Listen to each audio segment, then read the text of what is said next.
Hi, welcome to IAS Context, powered by IAS Factor, and I am Arjun R. Shankar. നമ്മൾ ഇന്ന് discuss ചെയ്യുന്ന വളരെ important ആയിട്ടുള്ള topic Indus waters treaty. കഴിഞ്ഞ കുറേ ദിവസങ്ങളായിട്ട് ഇന്ത്യയും പാകിസ്ഥാനും തമ്മിൽ ഇനി അടുത്തൊരു വാർ ഉണ്ടാകുമോ എന്നുള്ളൊരു വലിയ ചോദ്യത്തിൻ്റെ മുന്നിലാണ് നമ്മൾ നിൽക്കുന്നത്. സോ ഒബ്വിയസ്ലി നമ്മൾ പഹൽഗാമിൽ നടന്ന ടെററിസ്റ്റ് അറ്റാക്കിനെ കുറിച്ച് തന്നെയാണ് പറയുന്നത്. So India has accused Pakistan four sponsoring this terrorism.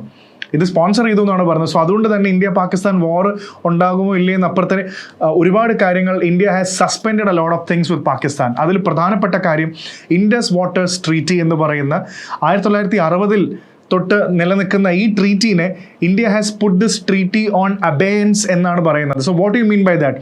India has put the treaty on അബേയൻസ്.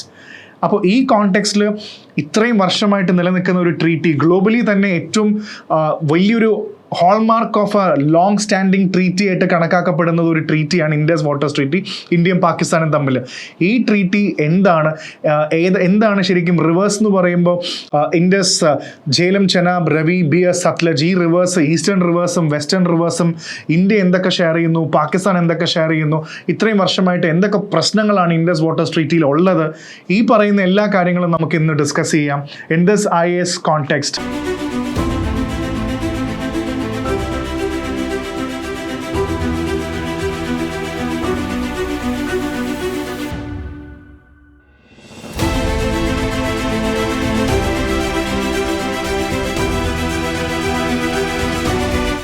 എന്തായാലും ഇൻഡസ് വാട്ടേഴ്സ് ട്രീറ്റി എന്ന് പറയുമ്പോൾ തന്നെ വെള്ളം പ്രധാനമായിട്ടും ഇൻഡസ് റിവേഴ്സ്, അത് നോക്കുമ്പോൾ 6 റിവേഴ്സായിട്ട് നമുക്ക് കാറ്റഗറൈസ് ചെയ്യാൻ പറ്റും. സോ ഒരു ഗ്രൂപ്പ് നമുക്ക് വേണമെങ്കിൽ കുറച്ചുകൂടെ കഴിയുമ്പോൾ നമ്മളിത് ഡിസ്കസ് ചെയ്യുന്നുണ്ട്, eastern reverse and western reverse.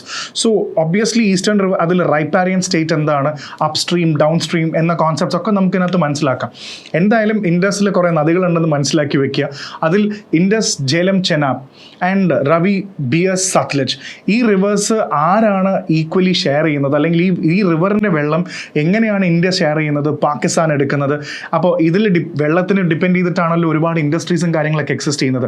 അപ്പോൾ ഇത് എങ്ങനെ ഉപയോഗിക്കാം എന്നുള്ളൊരു ട്രീറ്റിയാണ് ഇൻഡസ് വാട്ടേഴ്സ് ട്രീറ്റി. അതിന് കൃത്യമായ ഡിറക്ഷൻസും ഗൈഡ് ലൈൻസും ഉണ്ട്, അത് നമുക്ക് ചെക്ക് ചെയ്യാം.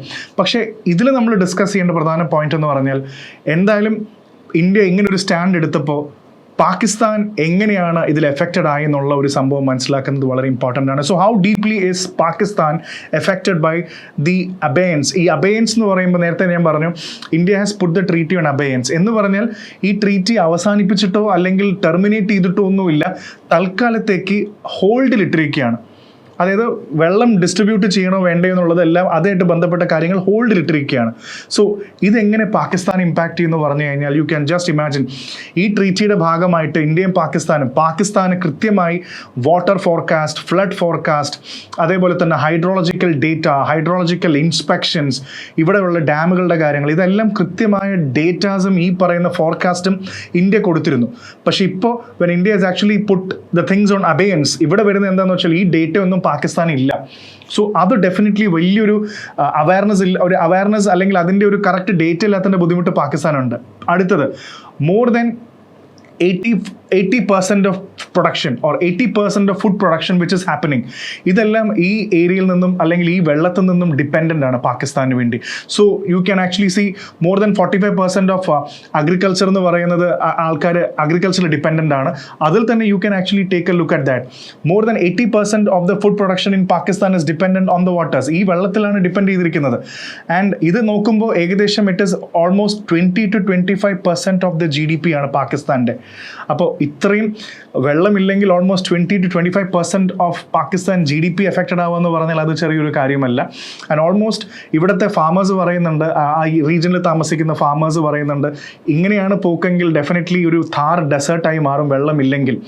And you can also see Karachi and Lahore, ഇവിടെ പ്രധാനപ്പെട്ട hydro electric plants like Tarbela plant and Mangla plant, ഇതെല്ലാം ഈ റിവേഴ്സിൻ്റെ വെള്ളത്തിലാണ് ഡിപ്പെൻഡ് ചെയ്യുന്നത്. അപ്പോൾ കറാച്ചി, ലാഹോർ പോലത്തെ സിറ്റീസ് എല്ലാം ഹെവിലി എഫക്റ്റഡ് ആവാൻ പോവുകയാണ്. ആൻഡ് ഓൾസോ വെള്ളത്തിൻ്റെ ഹൈഡ്രോളജിക്കൽ ഡേറ്റ, അതായത് ഫ്ലഡ് ഫോർകാസ്റ്റ് ഇല്ലാതെ വരുമ്പോൾ പെട്ടെന്ന് വെള്ളം റിലീസ്, ഭയങ്കരമായിട്ടുള്ള വെള്ളത്തിൻ്റെ റിലീസ് കാൽക്കുലേറ്റ് ചെയ്യാൻ പറ്റില്ല. അങ്ങനെ വരുമ്പോൾ എന്താണെന്ന് വെച്ചാൽ ഫോർകാസ്റ്റ് ഇല്ലെങ്കിൽ ഈ വെള്ളം വരുന്നു ഇല്ലെന്ന് കണ്ടുപിടിക്കാൻ പറ്റുന്നില്ല. It can result in flash flood. ഭയങ്കര പെട്ടെന്ന് ഫ്ലാഷ് ഫ്ലഡ് വരാൻ സാധ്യതയുണ്ട്. പിന്നെ ഈ ഡ്രൈ റീജിയൻ എല്ലാം വെള്ളമില്ലാതെ ഡ്രൈ ആയി കഴിഞ്ഞാൽ സോൾട്ട് വാട്ടർ ഇൻട്രൂഷൻ വരാനും സാധ്യതയുണ്ട്. സോ ഡെഫിനറ്റ്ലി ഇത്തരത്തിലുള്ള കാര്യങ്ങൾ പാകിസ്ഥാന് വന്നു കഴിഞ്ഞാൽ GDP വൈസ് മാത്രമല്ല, എൻവയോൺമെൻ്റലി ആൻഡ് അവിടുത്തെ ഫാർമേഴ്സിൻ്റെ അഗ്രികൾച്ചർ പ്രൊഡക്ടിവിറ്റി എല്ലാം ഇസ് ആക്ച്വലി ക്വസ്റ്റ്യൻഡ്. സോ ഇതൊരു വലിയ ഇമ്പാക്റ്റാണ് പാകിസ്ഥാനിൻ്റെ എക്കോണമിയിൽ സംഭവിക്കാൻ പോകുന്നത്. സോ ഇൻഡസ് വാട്ടർ ട്രീറ്റിയുടെ ചരിത്രം, ഇതിൻ്റെ ഹിസ്റ്ററി, എങ്ങനെയാണ് ശരിക്കും ഇന്ത്യയും പാകിസ്ഥാനും ഒരു കാലത്ത് ബിഫോർ 1947 നമ്മൾ ഒരു രാജ്യമായിരുന്നപ്പോൾ ഇതെല്ലാം നമ്മുടെ ബെനിഫിറ്റിന് വേണ്ടി ഉണ്ടായതാണ്. പക്ഷേ ഏറ്റവും പ്രശ്നം ഇൻഡസ് നദി which originates from the Tibetan Himalayan regions ആണെങ്കിലും പിന്നീട് നോർത്ത് ഇന്ത്യയിൽ ഫ്ലോ ചെയ്ത് ഇത് ഇന്ത്യക്ക് വേണമെങ്കിൽ പാകിസ്ഥാൻ ആണെങ്കിലും വളരെ ക്രിട്ടിക്കലായിട്ടുള്ള ഒരു റിവറാണ്. അതുകൊണ്ട് തന്നെ ഹൈഡ്രോ ഇലക്ട്രിക് ആണെങ്കിലും പവർ ജനറേഷൻ ആണെങ്കിലും അല്ലെങ്കിൽ അസാധാരണ ആൾക്കാരുടെ ലൈവ്ലിഹുഡിനാണെങ്കിലും കൃഷിക്കാണെങ്കിലും ഈ വാട്ടർ വളരെ ഇമ്പോർട്ടൻ്റ് ആണ് ഈ റിവേഴ്സിൻ്റെ. സോ പാർട്ടീഷൻ കഴിഞ്ഞ സമയത്താണ് ഇതിൻ്റെ പ്രശ്നം പ്രധാനമായിട്ടും ഉണ്ടാകുന്നത്. കാരണം 1948 ആയി കഴിഞ്ഞപ്പോഴേക്കും ഇപ്പോൾ ഇന്ത്യ എക്സാക്ട്ലി ഈ അബയൻസ് വെച്ച പോലെ തന്നെ, വെള്ളം നിർത്തിയതുപോലെ തന്നെ 1948 ഇതേ സംഭവം ഇന്ത്യ അന്ന് ചെയ്തു. സോ അന്നത് വലിയൊരു ടെൻഷനായി. Pakistan went into the United Nations. അന്ന് ഇവിടെ പോയി പരാതി കൊടുത്തു, അവർ യുണൈറ്റഡ് നേഷൻസിൻ്റെ അടുത്ത് പരാതി കൊടുത്തു. അങ്ങനെ വേൾഡ് ബാങ്ക് ഇതിൽ ഒരു പ്രധാനപ്പെട്ട പങ്ക് വഹിച്ചു. It became A mediator. World bank ഇവിടെ വന്നു, അവർ മീഡിയേറ്റ് ചെയ്തതിന് ശേഷമാണ് ഒരു വാട്ടർ ഷെയറിംഗ് ഫോർമുല ക്രിയേറ്റ് ചെയ്യണം എന്നൊരു ഡിസിഷൻ വന്നു. സോ ഇങ്ങനെ ഡിസൈഡ് ചെയ്യുന്ന സമയത്തും ഒരു റിവർ നമ്മൾ നോക്കുമ്പോൾ ഇവിടുത്തെ ഇൻഡസിൻ്റെ ട്രീറ്റി നോക്കുമ്പോൾ ഇറ്റ്സ് കോൾഡ് റൈപ്പാരിയൻ സ്റ്റേറ്റ്. എന്താണ് ഈ റൈപ്പാരിയൻ സ്റ്റേറ്റ്? കാരണം അപ്പർ റൈപ്പാരിയനും ലോവർ റൈപ്പാരിയനും ഉണ്ട്. സോ ഈ റൈപ്പാരിയൻ എന്ന് പറയുമ്പോൾ തന്നെ ഇറ്റ് മീൻസ് എനി റീജിയൻ അല്ലെങ്കിൽ ഏതെങ്കിലും ഒരു സ്ഥലം, ഒരു രാജ്യം, ഏതെങ്കിലും ഒരു particular region which is on the banks of the river. ഒരു നദീതീരത്തിൻ്റെ അടുത്തിരിക്കുന്നതിനെയാണ് റൈപ്പാരിയൻ എന്ന് വിളിക്കുന്നത്. സോ ഇവിടുത്തെ ഇൻഡസ് നദി നമ്മൾ നോക്കുമ്പോൾ അപ്പർ റൈപ്പാരിയൻ എന്ന് പറയുമ്പോൾ അപ് സ്ട്രീം, ലോവർ റൈപ്പാരിയൻ എന്ന് പറയുമ്പോൾ ഡൗൺ സ്ട്രീം. അപ്പർ റൈപ്പാരിയൻ നിന്നാണ് it is A place where the river starts. ഈ റിവർ സ്റ്റാർട്ട് ചെയ്യുന്നതും ഫ്ലോ ചെയ്യുന്നതും എല്ലാം ഈ അപ് സ്ട്രീമിലൂടെയാണ്. ഇൻഡസ് റിവർ വാട്ടർ ട്രീറ്റിയുടെ ഭാഗത്ത് നോക്കുമ്പോൾ അപ് സ്ട്രീമിൽ ഇരിക്കുന്നത് ഇന്ത്യയാണ്. സോ നദി ഫ്ലോ ചെയ്ത് സ്റ്റാർട്ട് ചെയ്യുന്നത് ഇന്ത്യയിൽ നിന്നാണ്. പാകിസ്ഥാൻ ഡൗൺ സ്ട്രീമിലാണ്. അതായത് ഡൗൺ സ്ട്രീം എന്ന് പറയുമ്പോൾ ലോവർ റൈപ്പാരിയൻ സ്റ്റേറ്റ് ആണ് പാകിസ്ഥാൻ. അപ്പോൾ താഴെയിൽ നദി അവസാനിച്ച് ഫ്ലോ ചെയ്യുന്ന സ്ഥലം. സോ ഒബ്വിയസ്ലി നമുക്കറിയാം അപ്പർ റൈപ്പാരിയൻ എന്ന് പറയുമ്പോൾ മുകളിൽ നിന്നും നദി സ്റ്റാർട്ട് ചെയ്യുന്ന പോയിന്റാണ് ഏറ്റവും കൂടുതൽ സ്ട്രാറ്റജിക് പോയിന്റ്. ഈ ഭയങ്കരമായി കൺട്രോൾ നമുക്ക് ചെലുത്താൻ പറ്റുന്ന ഒരു ഏരിയ ആണ്. അതുകൊണ്ട് തന്നെ കൂടുതൽ ഹൈഡ്രോ ഇലക്ട്രിക് പ്രൊജക്ട്സോ അല്ലെങ്കിൽ കനാൽസോ കാര്യങ്ങളോ എല്ലാം അപ്പർ സ്ട്രീം എന്ന് വരുമ്പോൾ കുറച്ചുകൂടെ കൺട്രോൾ ചെയ്യാൻ പറ്റും. സോ പാകിസ്ഥാനിലേക്കാണ് അത് ചെന്ന് ഒഴുകുന്നത്. അപ്പോൾ ഇതാണ് ഇതിൻ്റെ അപ് സ്ട്രീം ഡൗൺ സ്ട്രീം എന്ന് പറയുന്നത്. സോ ഇതിന് ശേഷം നമ്മൾ ബാക്ക് ടു 1948 കഴിഞ്ഞു, UN പോയി, അത് കഴിഞ്ഞ് വേൾഡ് ബാങ്ക് വന്നു, ഒരു വാട്ടർ ഷെയറിംഗ് ഫോർമുല കൊണ്ടുവന്നു. അന്നത്തെ UNൻ്റെ ഏറ്റവും ഇമ്പോർട്ടൻ്റ് ആയിട്ടുള്ള വളരെ ഇമ്പോർട്ടൻ്റ് പങ്ക് വഹിച്ചിരുന്ന യുജീൻ ബ്ലാക്കിൻ്റെ നേതൃത്വത്തിലാണ് ശരിക്കും ഒരു വലിയൊരു മീറ്റിംഗ് നടന്ന് പിന്നെ ഒരു വാട്ടർ ഷെയറിംഗ് ഫോർമുലയെക്കുറിച്ച് ആലോചിച്ചു. പിന്നെ 8-9 വർഷം ചർച്ച ചെയ്ത് ടയറിംഗ് ഡിബേറ്റ് ആൻഡ് ഡെലിബറേഷൻസിന് ശേഷമാണ് ഫൈനലി ഒരു ട്രീറ്റി ഒപ്പുവെച്ചത്. കറാച്ചിയിൽ നമ്മുടെ പ്രൈം മിനിസ്റ്ററായ ജവഹർലാൽ നെഹ്റുവും മുഹമ്മദ് അയൂബ് ഖാനും വാബ് ലിഫ് എന്ന് പറയുന്ന WAB ലിഫ് എന്ന് പറയുന്ന അദ്ദേഹത്തിൻ്റെ ഒരു മീഡിയേഷനിലാണ് ശരിക്കും ഇൻഡസ് വാട്ടർ ട്രീറ്റി 1960 ഇത് സൈൻ ചെയ്യുന്നത്. ഇതാണ് സത്യം പറഞ്ഞാൽ ഇതിൻ്റെ ചരിത്രം. ഇനി അടുത്ത് നമ്മൾ മനസ്സിലാക്കേണ്ടത് ആർക്കൊക്കെ ഏതൊക്കെ റിവേഴ്സ് കിട്ടുന്നുണ്ട്. ഈസ്റ്റേൺ റിവേഴ്സ് ഏറ്റവും കൂടുതൽ ആർക്ക് കിട്ടുന്നു, വെസ്റ്റേൺ റിവേഴ്സ് ആർക്ക് കിട്ടുന്നു എന്നുള്ളത് നമുക്ക് മനസ്സിലാക്കാം. സോ ഇൻഡസ് റിവേഴ്സിനെ നമുക്ക് പ്രധാനപ്പെട്ട 6 റിവേഴ്സായിട്ട് നമുക്ക് കാറ്റഗറൈസ് ചെയ്യാം. ഓർക്കാൻ എളുപ്പത്തിൽ നമുക്ക് ഇൻഡസ് ഒബ്വിയസ്ലി ICG RBS എന്ന് എളുപ്പത്തിൽ ഓർക്കാൻ പറ്റും. അത് എന്താണെന്ന് ഞാൻ പറഞ്ഞത്. ഇപ്പോൾ ഇൻഡസിൽ തന്നെ ഡെഫിനറ്റ്ലി ഇൻഡസിനെ കൂട്ടണം. 6 റിവേഴ്സ് ഉണ്ടല്ലോ, ഇൻഡസ് ആൻഡ് 5 റിവേഴ്സ് നമ്മൾ പറയത്തില്ലേ, അതിൽ ഇൻഡസ്, അതേപോലെ തന്നെ ചെനാബ്, ജലം, അതാണ് ICG എന്നുള്ളത്. പിന്നെ RBS രവി, BS, സത്ലജ്. ഇനി നമുക്ക് ഇത്രയും റിവേഴ്സിനെ എങ്ങനെ ഷെയർ ചെയ്യുന്നു നമുക്ക് നോക്കാം. ഈസ്റ്റേൺ റിവേഴ്സ് ഇന്ത്യക്കാണ്. ഈസ്റ്റേൺ റിവേഴ്സ് എന്ന് പറയുമ്പോൾ നമ്മളിപ്പോൾ ഓർത്ത് വെച്ചാൽ മതി, sun rises in the east. അപ്പോൾ ഡെഫിനറ്റ്ലി ഈസ്റ്റേൺ റിവേഴ്സ് നമുക്കുള്ളതാണ്. അതിന് എളുപ്പമുള്ള വഴി എന്നുള്ളത് RBS എന്ന് ഓർത്താൽ മതി. RBS ഒരു ഷോർട്ട് ആക്രോണിമാണ്. You can remember that way, which is Ravi, BS, Sutlej. ഇത് നമ്മുടെ കയ്യിലാണ്, നമുക്കാണ് ഏറ്റവും കൂടുതൽ ഇത് ഉപയോഗിക്കാൻ പറ്റുന്നത്. RBS നമുക്കാണ്. ഇൻ ദ സെൻസ് പാകിസ്ഥാനിന് ഇതിന് യൂസേജ് ചെയ്യാൻ പറ്റുമെന്ന് ചോദിച്ചു കഴിഞ്ഞാൽ വളരെ നെഗ്ലിജിബിൾ യൂസേ പാകിസ്ഥാനുള്ളൂ. കാരണം ഈ RBS രവി BS സത്ലജ് എന്ന് പറഞ്ഞ ഒരു പൈപ്പ് ലൈൻ പോലെ ആലോചിച്ചാൽ മതി. ഒരു വലിയ പൈപ്പ് ലൈൻ 90% നമ്മുടെ ഏരിയയിൽ കൂടെ പോകുന്നത്. 10% ആ റിവർ പോയി കഴിഞ്ഞാൽ പൈപ്പ് ലൈനിൻ്റെ കുറച്ച് വെള്ളം അപ്പുറത്ത് നമ്മുടെ നെയ്ബർ, നമ്മുടെ അയൽവാസിയുടെ വീട്ടിലേക്കും കുറച്ച് വെള്ളം പോകുമെന്ന് പറയുന്ന പോലെ കുറച്ച് വെള്ളമേ പോകുന്നുള്ളൂ. അപ്പോൾ പാകിസ്ഥാനെ സംബന്ധിച്ചോളം വളരെ കുറച്ച് റിവർ വാട്ടറേ ഇവിടെ കിട്ടുന്നുള്ളൂ. സോ ഈസ്റ്റേൺ റിവേഴ്സ് നമ്മുടെ കൺട്രോളിലാണ്. We get to control it. RBS ഓർത്ത് വെക്കുക. ഇനി വെസ്റ്റേൺ റിവേഴ്സ് എന്ന് പറയുമ്പോൾ വെസ്റ്റേൺ റിവേഴ്സ് പാകിസ്ഥാൻ്റെ കൺട്രോളിലാണ്. ICJ എന്ന് ഓർത്ത് വെക്കാൻ മതി, കാരണം എളുപ്പമുണ്ട് ഓർക്കാൻ. ഇന്റർനാഷണൽ കോർട്ട് ഓഫ് ജസ്റ്റിസ് ഓർക്കുന്ന പോലെ തന്നെ ICJ, ഇൻഡസ് ചെനാബ് ജലം അവർക്കുള്ളതാണ്. അവരാണ് ഇതിൻ്റെ മേജറായിട്ടുള്ള കാര്യങ്ങൾ. പാകിസ്ഥാനാണ് കൂടുതലും യൂസ് ചെയ്യുന്നത്. പക്ഷെ അവിടെ ഒരു ചോദ്യമുണ്ട്, ഈ വെസ്റ്റേൺ റിവേഴ്സിൽ ഇന്ത്യക്ക് യൂസ് ഇല്ലേ? ഇന്ത്യക്ക് ആ വെള്ളം ഉപയോഗിക്കാൻ പറ്റില്ല? ഉറപ്പായിട്ട് ഉപയോഗിക്കാൻ പറ്റും. ഇന്ത്യക്ക് റെസ്ട്രിക്റ്റഡ് യൂസാണ്. കംപ്ലീറ്റ് അൺകൺട്രോൾഡ് യൂസ് എന്ന് പറയുന്നത് പാകിസ്ഥാനും. India has got A restricted usage. ഉദാഹരണത്തിന് പറയുകയാണെങ്കിൽ it is known consumptive uses എന്നാണ് അവർ ക്ലോസിൽ വെച്ചിരിക്കുന്നത്. India can use it for non consumptive use. ഇപ്പോൾ ഉദാഹരണത്തിന് നാവിഗേഷന് വേണ്ടിയും അല്ലെങ്കിൽ ഫിഷറീസിന് വേണ്ടിയും അങ്ങനെയുള്ള കാര്യങ്ങൾക്ക് ഉപയോഗിക്കാൻ, വേണമെങ്കിൽ കുടിക്കാൻ ഉപയോഗിക്കാം. പക്ഷേ ഇറിഗേഷൻ, കൃഷി ചെയ്യാനും വെള്ളം സ്റ്റോർ ചെയ്യാനും വളരെയധികം ലിമിറ്റ്സ് ഉണ്ട്. Irrigation within the specified limits. അതാണ് ആ ക്ലോസിൽ വെച്ചിരിക്കുന്നത്. ആ ക്ലോസ് മാറ്റി ലിമിറ്റിന് വെള്ളം ഉപയോഗിക്കാൻ പാടില്ല.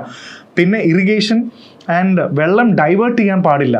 അതുകൊണ്ടാണ് പക്ഷേ എന്നിട്ടും ഇന്ത്യ ഇവിടെയുള്ള പ്രധാനപ്പെട്ട Kishan Ganga project and Baglihar dam ഒക്കെ വളരെ കോൺട്രവേഴ്ഷ്യലാണ്. ഇവിടെ വെള്ളം ഡൈവേർട്ട് ചെയ്യണമെങ്കിൽ വളരെയധികം ലിമിറ്റ്സ് ഉണ്ട്, ഇതിന് നിയമങ്ങളുണ്ട്. അപ്പോൾ ഇങ്ങനെയാണ് ഈ വെള്ളത്തിൻ്റെ ഡിവിഷൻ വരുന്നത്. സോ ഇതിൽ ആർക്കാണ് കൂടുതൽ വെള്ളം കിട്ടുക? So we just said India is an the upstream and Pakistan is on the down stream. ഇന്ത്യക്കാണ് കൂടുതൽ കൺട്രോൾ എന്നുണ്ടെങ്കിൽ പോലും വെള്ളത്തിൻ്റെ നമുക്കതിൽ കാൽക്കുലേറ്റ് ചെയ്യാം. മാഫ് എന്ന് പറയുന്ന മില്യൺ ഏക്കർ ഫീറ്റിലാണ് നമുക്കിതിൽ കണക്കൂട്ടാൻ പറ്റുന്നത്. ഇൻഡസിൻ്റെ മൊത്തം ഇതിൻ്റെ ഇത് 168 മാഫാണ്, മില്യൺ ഏക്കർ ഫീറ്റ്. ഈ 168 മാഫിൽ ഏറ്റവും കൂടുതലാണ് നമുക്ക് ചെക്ക് ചെയ്യാം വെസ്റ്റേൺ റിവേഴ്സ് പാകിസ്ഥാൻ, അതായത് ICJ, ഇൻഡസ് ചെനാബ് ജേലം എന്ന് പറയുന്ന ഇത് ഏകദേശം ഓൾമോസ്റ്റ് 135 മാഫാണ്, മില്യൺ ഏക്കർ ഫീറ്റ് ആണ്. അതായത് 80% വെള്ളവും ഈ ICJ പാകിസ്ഥാൻ്റെ വെസ്റ്റേൺ റിവേഴ്സിലാണ് പോകുന്നത്. ഇന്ത്യൻ ഈ സൈഡിലേക്ക് നോക്കുമ്പോൾ, ഈസ്റ്റേൺ സൈഡ് നോക്കുമ്പോൾ which is RBS Ravi BS Sutlej എടുക്കുമ്പോൾ it is almost 33 MAF. Almost 20% of വെള്ളം വാട്ടർ മാത്രമേ ഇവിടെ വരുന്നുള്ളൂ. സോ ഡെഫിനറ്റ്ലി നോക്കുമ്പോൾ പാകിസ്ഥാന് തന്നെയാണ് ഏറ്റവും കൂടുതൽ ഷെയർ, ഇവിടെ വെള്ളത്തിൻ്റെ ഷെയർ വരുന്നത്. അത് വളരെ ഇമ്പോർട്ടൻ്റ് ആയിട്ട് ഓർക്കേണ്ടതാണ്. And the next important thing is ഇതിൻ്റെ ഡിസ്പ്യൂട്ട് റിഡ്രസൽ മെക്കാനിസം. എങ്ങനെയാണ് ഒരു തർക്കം വന്നാൽ ഇത് പരിഹരിക്കുന്നത്, അതും ബയലാറ്ററലി, രണ്ട് രാജ്യങ്ങൾ തമ്മിൽ. അതിനുവേണ്ടിയാണ് we have a permanent Indus commission or the PIC. രണ്ട് രാജ്യങ്ങൾക്കും ഒരാളെ കമ്മീഷണറായിട്ട് ഇതിൽ അപ്പോയിൻറ്റ് ചെയ്തിട്ട് ആനുവലി മീറ്റിംഗ് വയ്ക്കാം. ഈ മീറ്റിങ്ങിലാണ് പ്രധാനപ്പെട്ട ചർച്ചകൾ നടക്കുന്നത്. നേരത്തെ പറഞ്ഞ ഹൈഡ്രോളജിക്കൽ ഡേറ്റ, ഇതിൻ്റെ മറ്റ് റിവർ ഷെയറിംഗ് ഡിസ്പ്യൂട്ടുകളെല്ലാം ഇതിലാണ് വരുന്നത്. സോ പെർമനൻറ്റ് ഇൻഡസ് കമ്മീഷൻ എന്ന് പറയുന്ന ഈ കമ്മീഷനാണ് പ്രധാന കാര്യങ്ങൾ തീരുമാനിക്കുന്നത്. ഇനി ഇവിടെ നിന്നും എന്തെങ്കിലും തർക്കമുണ്ടായാൽ ഡിസ്പ്യൂട്ട് റിഡ്രസൽ മെക്കാനിസം എന്ന് പറയുന്നത് ലെവൽ 1, ലെവൽ 2, ലെവൽ 3 ആണ്. 3 ലെവൽസിലാണ് ഇത് പോകുന്നത്. ലെവൽ 1 എന്ന് പറയുന്നത് ഇവർ തമ്മിൽ തന്നെ ഒരു പെർമനൻറ്റ് കമ്മീഷനിൽ തന്നെ കാര്യങ്ങൾ ചർച്ച ചെയ്ത് സോൾവ് ചെയ്യാൻ പറ്റുക. In case if there is a problem in that, അടുത്ത ലെവൽ 2ലേക്ക് പോകുമ്പോൾ there is a neutral expert committee. ഒരു ന്യൂട്രൽ എക്സ്പേർട്ട് കമ്മിറ്റി ഉണ്ടാവും, അവരുടെ തീരുമാനത്തിന് വിട്ടുകൊടുക്കും. ഇനി എന്തെങ്കിലും കാരണവശാൽ if there is a deadlock, അതിലും നമുക്ക് സോൾവ് ചെയ്യാൻ പറ്റുന്നില്ല എങ്കിൽ will move to the level 3. ലെവൽ 3 എന്ന് പറയുന്നത് യുണൈറ്റഡ് നേഷൻസിൻ്റെയോ അല്ലെങ്കിൽ വേൾഡ് ബാങ്കിൻ്റെയോ മീഡിയേഷൻ, ഫെസിലിറ്റേഷൻ വരുന്ന ഒരു സംഭവമാണ്. വേൾഡ് ബാങ്ക് ഇതിൻ്റെ ഭാഗമാണെങ്കിൽ പോലും world bank is not a guarantor അല്ല, ഇതിൻ്റെ ഒരു ഫെസിലിറ്റേറ്റർ മാത്രമാണ്. ഇങ്ങനെയാണ് ലെവൽ 1, ലെവൽ 2, ലെവൽ 3 ഇതിലെ ചർച്ചകൾ അവസാനിപ്പിക്കുന്നത്. ഇനി അടുത്ത പ്രധാനപ്പെട്ട കാര്യം, ഈ ട്രീറ്റിക്ക് പ്രധാനമായിട്ടും it does not have an end date. നമ്മൾ പറയത്തില്ല ഇന്ന ഡാമിന് 999 വർഷത്തേക്ക് ലീസ് ചെയ്ത പോലെ തന്നെ ഇതിനൊരു എൻഡ് ഡേറ്റ് ഇല്ല. അത് തന്നെയാണ് ഇതിന് ഏറ്റവും വലിയ negative. It does not have an end date. അതേപോലെ തന്നെ യൂണിലാറ്ററൽ ടെർമിനേഷൻ ഇല്ല. നാളെ വേണമെങ്കിൽ ഞങ്ങൾ ടെർമിനേറ്റ് ചെയ്യുകയാണെന്ന് പറയാനും പറ്റില്ല, അത് എഗ്രിമെൻ്റ് ആണ്. അതുകൊണ്ടാണ് India it has put it on abeyance, ഹോൾഡിലിട്ടിരിക്കുന്നത്. ടെർമിനേറ്റ് ചെയ്യാൻ പറ്റുന്നില്ല. അപ്പോൾ ഇതൊരു പ്രധാനപ്പെട്ട, ഇതിനൊരു എൻഡ് ഡേറ്റ് ഇല്ല എന്നുള്ളൊരു കാര്യം ഓർത്ത് വയ്ക്കുക. ആൻഡ് ഈവൻ തോ അടുത്ത പ്രധാനപ്പെട്ട point, it does not apply to China and Afghanistan. Indus ബേസിൻ്റെ ഒരു ബെനിഫിഷ്യറി ചെറുതായിട്ട് ചൈനയും അഫ്ഗാനിസ്ഥാനും ആണെങ്കിൽ ഈ ട്രീറ്റിയിൽ അഫ്ഗാനിസ്ഥാനും ചൈനയ്ക്കും യാതൊരു സ്കോപ്പും പറഞ്ഞിട്ടില്ല. സോ ഇൻഡസ് വാട്ടേഴ്സ് ട്രീറ്റിയിൽ പ്രധാനമായിട്ടും ഇത്രയും നദികളുണ്ടെങ്കിലും ഒരുപാട് പ്രൊജക്റ്റുകളുണ്ട്. ഇതാണ് വളരെ ഇമ്പോർട്ടൻ്റ് ആവുന്നത്. നമുക്ക് ഈ റിവേഴ്സിലെല്ലാം പ്രൊജക്റ്റുകൾ ഓപ്പൺ ആണ്. ഹൈഡ്രോ ഇലക്ട്രിക് പ്രൊജക്ട്സും ഡാമുകളൊക്കെ ഉണ്ട്. അത് തന്നെയാണ് ഇവരുടെ ഏറ്റവും വലിയ ലൈവ്ലിഹുഡും. അപ്പോൾ ഇത് ഏതൊക്കെയാണെന്ന് നമുക്കൊരു ക്ലാരിറ്റി ഉണ്ടാവണം. അപ്പോൾ ഇന്ത്യയുടെ എവിടെയാണ്, പാകിസ്ഥാൻ്റെ എവിടെയാണ്, അതേപോലെ തന്നെ പാകിസ്ഥാൻ്റെ വെസ്റ്റേൺ നദികൾ അവരുടെ ആണെങ്കിലും അതിൽ ഇന്ത്യക്ക് ചെറിയ അധികാരമുണ്ടെന്ന് നേരത്തെ പറഞ്ഞു. എന്നാൽ അവിടെയുള്ള പ്രൊജക്റ്റുകളാണ് പാകിസ്ഥാൻ ഏറ്റവും കൂടുതൽ കോൺട്രവേഴ്ഷ്യൽ ആണെന്ന് പറയുന്നത്. ഏറ്റവും ഇമ്പോർട്ടൻ്റ് നമ്മൾ നേരത്തെ കിഷൻ ഗംഗ, ബാഗ്ലിഹർ, കിരു, സവാൽകോട്ട് എന്നൊക്കെ പറഞ്ഞ കുറച്ച് പ്രൊജക്റ്റുകളുണ്ട്. ഇതിൽ ആദ്യം നമുക്ക് ഇന്ത്യയിലുള്ള പ്രധാന പ്രൊജക്റ്റുകൾ, ഇന്ത്യയുടെ റിവേഴ്സിൽ നമുക്ക് ആകെ 33 മാഫേ ഉള്ളൂ. അതിൽ ഇന്ത്യയുടെ പ്രൊജക്റ്റുകൾ ഏതൊക്കെയാണെന്ന് നമുക്ക് ജസ്റ്റ് ഒന്ന് ചെക്ക് ചെയ്ത് നോക്കാം. അതിൽ പ്രധാനപ്പെട്ടതാണ് സത്ലജ് റിവറിലുള്ള ഭക്ര ഡാം. പിന്നെ BS നദിയിലാണ് നമുക്ക് പോങ്കും പന്തോഹ് ഡാംസും ഉള്ളത്. രവിയിൽ രഞ്ജിത് സാഗർ ഡാമും ഷാപുർഖണ്ഡി പ്രൊജക്ട് രവിയിലാണുള്ളത്. പവറിനും ഇറിഗേഷനും വളരെ ഇമ്പോർട്ടൻ്റ് ആണ്. അതേപോലെ തന്നെ രവിയുടെ ട്രിബ്യൂട്ടറിയിലുള്ള സ്റ്റോറേജിനും ഹൈഡ്രോ പവറിനുള്ളതാണ് ഊച്ച് മൾട്ടിപർപ്പസ്. പിന്നെ രവി BS ലിങ്ക്, ഇതെല്ലാം വളരെ ഇമ്പോർട്ടൻ്റ് ആണ്. പാകിസ്ഥാനിൻ്റെ വെസ്റ്റേൺ റിവേഴ്സ് നോക്കിക്കഴിഞ്ഞാൽ പ്രധാനപ്പെട്ടതാണ് തർബേല ഡാം ഇൻഡസിലുള്ളത്. അതേപോലെ ജേലം നദിയിലുള്ള Mangla dam and something called LBOD, left bank outfall drain എന്ന് പറയുന്ന ഇത് വളരെയധികം ഡിസ്പ്യൂട്ടഡ് ആയിട്ടുള്ളൊരു സംഭവം കൂടെയാണ്. ഇതെല്ലാം ഇന്ത്യയും പാകിസ്ഥാനും ഉള്ളതാണ്. നേരത്തെ പറഞ്ഞ പോലെ ചില കോൺട്രവേഴ്ഷ്യൽ റിവേഴ്സ് ഉണ്ട്, അല്ലെങ്കിൽ ഹൈഡ്രോ ഇലക്ട്രിക് പ്രോജക്ട്സും ഡാംസും ഉണ്ട്. പ്രധാനമായിട്ടും കിഷൻ ഗംഗ, ബാഗ്ലിഹർ, അതേപോലെ തന്നെ rattle hydro electric power, പക്കൽദുൾ, Kiru, സവാൽകോട്ട്, ഇതെല്ലാം ഡിസ്പ്യൂട്ടഡ് ആയിട്ടുള്ള, എന്തുകൊണ്ടെന്ന് വെച്ചാൽ ഇന്ത്യക്ക് വളരെ കുറച്ച് ആക്സസ് ഉള്ള സ്ഥലങ്ങളാണ് ഇതെല്ലാം. ഇവിടെ നമ്മൾ ഈ ഡാമുകളും ഹൈഡ്രോ ഇലക്ട്രിക് പ്രൊജക്ട്സും ക്രിയേറ്റ് ചെയ്യുമ്പോൾ there is A dispute. Pakistan ഇടയ്ക്ക് കോർട്ട് ഓഫ് ആർബിട്രേഷൻ വരെ പോയി വന്നതാണ് കിഷൻ ഗംഗ പ്രൊജക്റ്റിൽ. കാരണം വെള്ളം, നമ്മൾ ഇങ്ങനത്തെ ഹൈഡ്രോ ഇലക്ട്രിക് പ്രൊജക്ട്സ് ഉണ്ടാക്കുമ്പോൾ ഇന്ത്യ അനാവശ്യമായിട്ട് അല്ലെങ്കിൽ ഇറഗുലറായിട്ട് വെള്ളം ഡൈവേർട്ട് ചെയ്യാൻ ശ്രമിക്കുന്നു. അവർക്ക് പോകേണ്ട വെള്ളം നമ്മൾ ഡൈവേർട്ട് ചെയ്ത് നമ്മൾ എടുക്കുന്നു എന്നുള്ളൊരു പരാതിയുടെ പുറത്താണ് ഇവരിത് പോകുന്നത്. സോ ഇതാണ് വളരെ ഇമ്പോർട്ടൻ്റ് ആയിട്ട് നമ്മൾ മനസ്സിലാക്കേണ്ട ഒരു കാര്യം. സോ ഇൻഡസ് വാട്ടേഴ്സ് ട്രീറ്റിയുടെ പ്രധാനപ്പെട്ട കാര്യങ്ങളെല്ലാം നമ്മൾ പഠിച്ചു. In the days to come, because India Pakistan war ഉണ്ടാകുമോ ഇല്ലേ എന്നുള്ളത് it's a different factor. But definitely ഒരു തരത്തിൽ this is a water warfare ആണ്. കാരണം വെള്ളം വെച്ചിട്ട് we are actually trying to, വെള്ളം വെച്ചിട്ട് തന്നെയാണ് നമ്മൾ ഡിപ്ലോമസി ക്രിയേറ്റ് ചെയ്തിരുന്നത്. But this time it is apart from the diplomacy, it is kind of a water warfare. വരും ദിവസങ്ങളിൽ ഇൻഡസ് വാട്ടർ ട്രീറ്റിയുടെ മറ്റ് കാര്യങ്ങൾ നമുക്ക് മനസ്സിലാക്കാം.